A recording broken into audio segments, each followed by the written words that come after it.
سب کو فارغ کرنے کے بعد میری باری آئی۔ میں نے بابا کو جو ہی اپنا مسئلہ بتانے کے لیے لب کھولے، وہ بولے بیٹا میں سب جانتا ہوں، تمہیں بابا جی نے میری طرف بھیجا ہے۔ میرا نام ہارون رشید ہے اور صابر میرا مرید تھا۔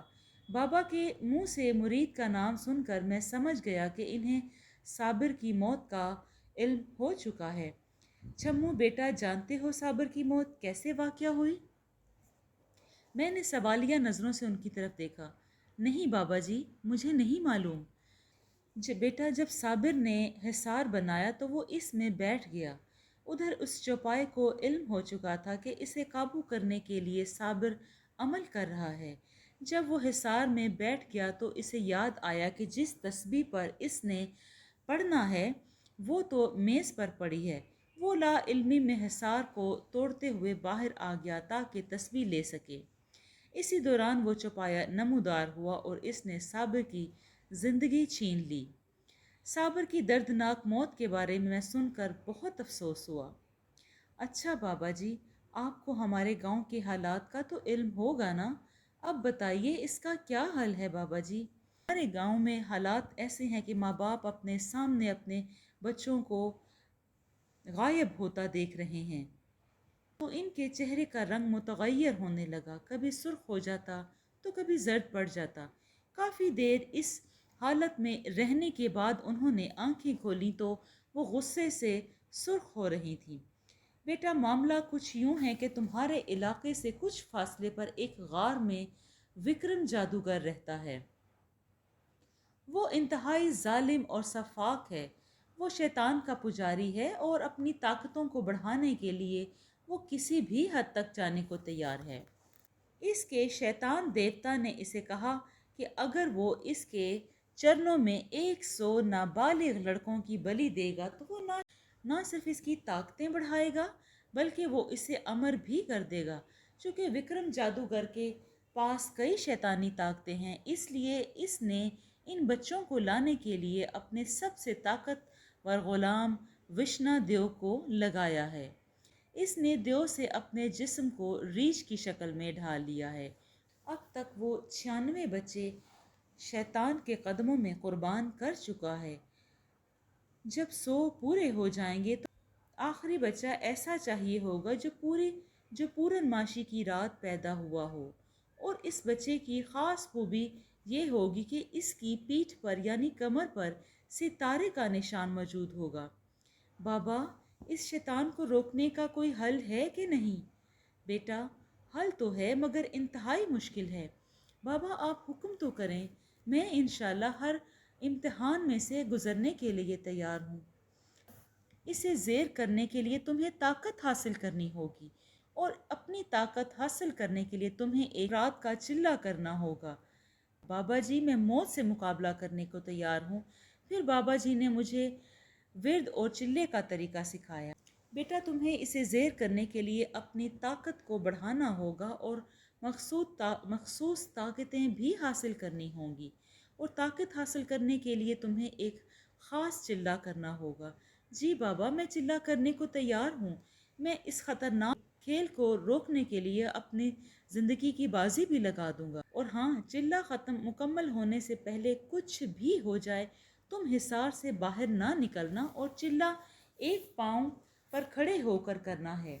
یاد رہے کہ دوسرا پاؤں زمین پر کسی صورت نہیں لگنا چاہیے ورنہ موت یقینی ہے۔ اتنا ہے کہ حصار میں درخت ہونا چاہیے تاکہ تمہیں سہارا مل سکے اور تم آسانی سے کھڑے ہو سکو۔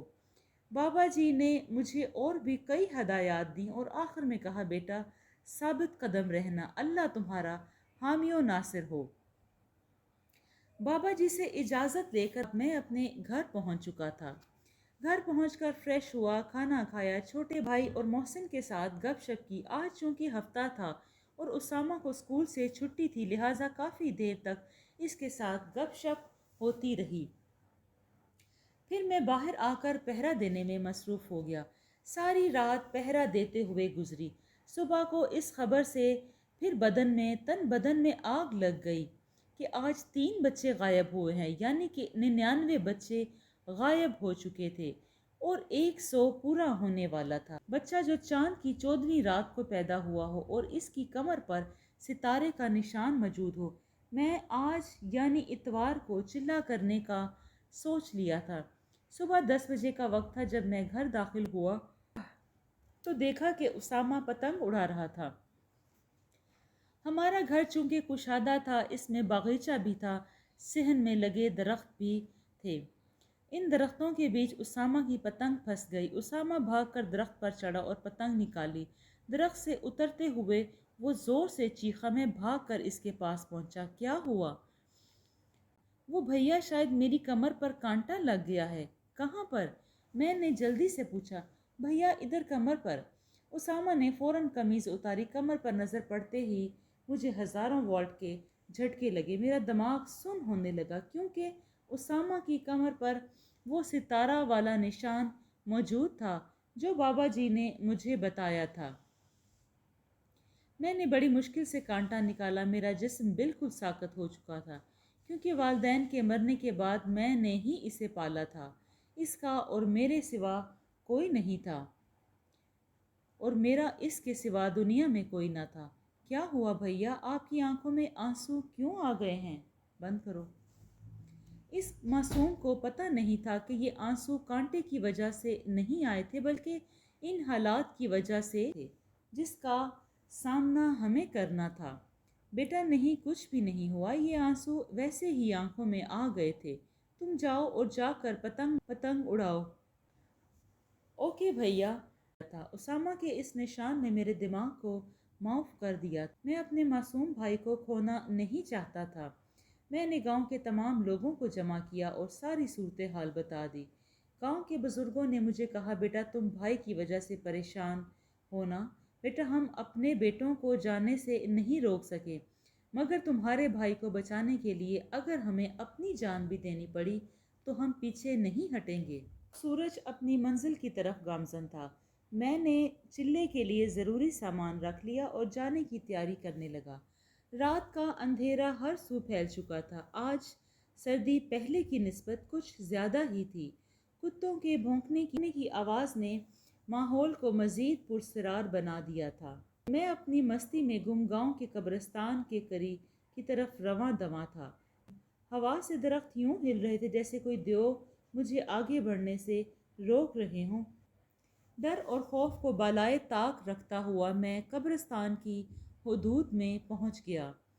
تھوڑی سی کوشش کے بعد مجھے ایسی جگہ مل گئی جو چلے کے لیے مناسب تھی کیونکہ ادھر درخت بھی تھا اور قبر بھی۔ پاس ہی ادھر ادھر دیکھا، نظر گھما کر دیکھا تو ہر طرف درخت بھی تھے۔ یہ خاموشی اور گہرا سکون کھا جانے کو دوڑتا تھا۔ حالانکہ میں گاؤں کا پہلوان تھا اور طاقت بھی اچھی خاصی تھی، پھر نہ جانے کیوں خوف نے میرے وجود کو جکڑ رکھا تھا۔ خیر میں نے بابا جی کے بتائے ہوئے طریقے کے مطابق آیت الکرسی پڑھتے ہوئے حصار کیا اور حصار میں داخل ہو گیا۔ کھڑا ہو کر چلا کرنے کا سوچ کر میری روح تک کانپ اٹھی۔ خیر میں نے درود پڑھنا شروع کر دیا۔ ایک پاؤں پر کھڑا درخت کا سہارا لیے ہوئے ورد کر رہا تھا۔ دوسرے پاؤں کو میں نے زمین سے کافی بلند کر لیا تھا تاکہ غلطی سے بھی زمین پر پاؤں نہ پڑے۔